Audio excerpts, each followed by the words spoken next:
Hey guys, welcome back. This is going to be session 2 of our training series for children's ministry at Calvary Chapel Laguna Creek. And we're going to be looking at the general policies for workers. So if you could, go ahead and pull your manual out. And we're going to be on page 5 today. Your manual should look something like this. And so let's just hop right in. So these are general policies for workers, just some general things that kind of are going to apply to everybody. All right, so here we are on page 5, and first one we want to start with is church attendance. And the idea here is our main goal at Calvary Chapel is that you guys can grow in your relationship with Jesus Christ. And what we've seen happen sometimes is that as people start getting involved in ministry, they start doing just the ministry part, but they stop doing the other part, like going to church and hearing the Bible study.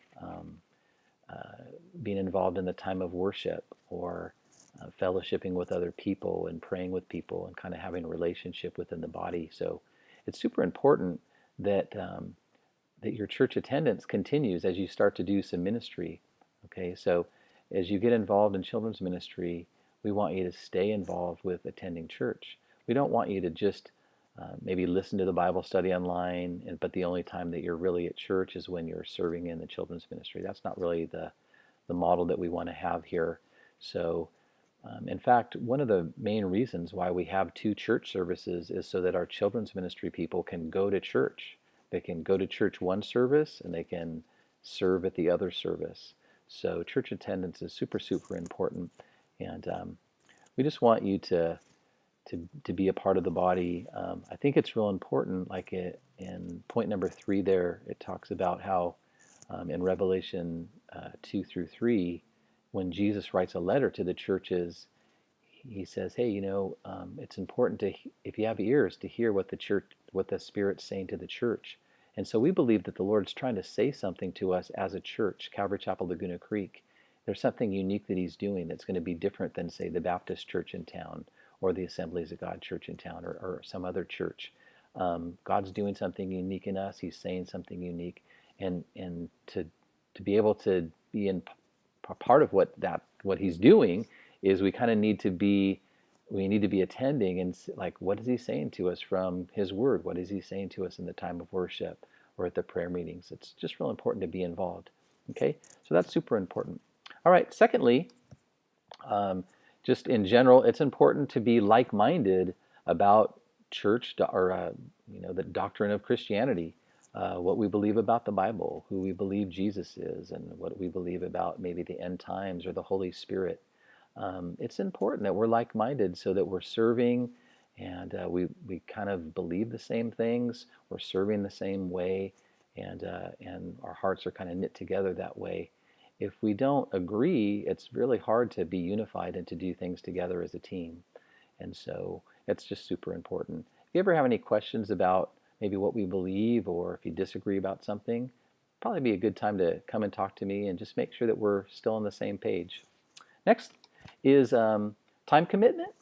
And there's 2 components to this. There's kind of the hourly time commitment of preparation for teachers especially. It's going to take some time to look at the lesson, look at the curriculum, and pray and say, all right, Lord, what should I include, or what should I not include, or what do you want me to add, or what do you want me to highlight from this?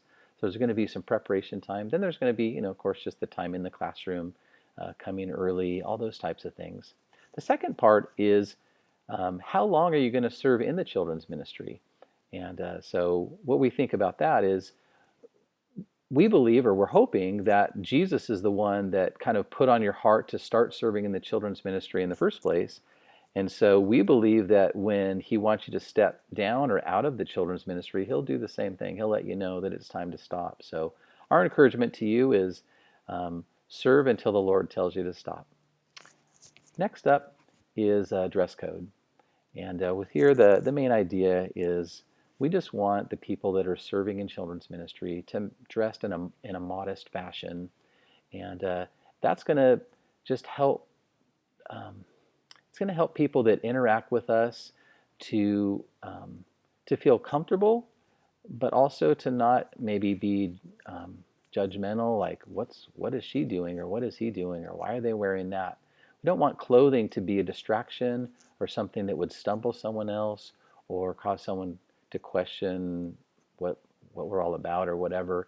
So we just encourage you guys to dress modestly and to make sure that you have plenty of coverage, and also just to make sure, a lot of styles can be suggestive or whatever. We just want to steer away from that. And it's just the hope of just trying to minister to people and not have our clothing be a distraction. Then next up has to do with scheduling. And what we do here, in fact, I'll give you another slide that kind of talks a little bit more about scheduling in particular, and that is kind of when you come on in the children's ministry, what we'll probably do is we're going to put you on kind of a rotation or kind of on a master calendar.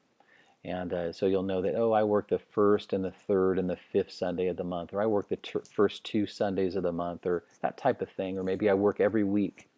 So on that master calendar, what we'll do is for each month, the coordinator is going to fill out a kind of a calendar and kind of place everybody on that calendar. And we'll post that on the bulletin board that we have in the hallway in the children's ministry. And what we wanted to have do is the individuals to look at the schedule and say, okay, I work on the 7th and the 14th.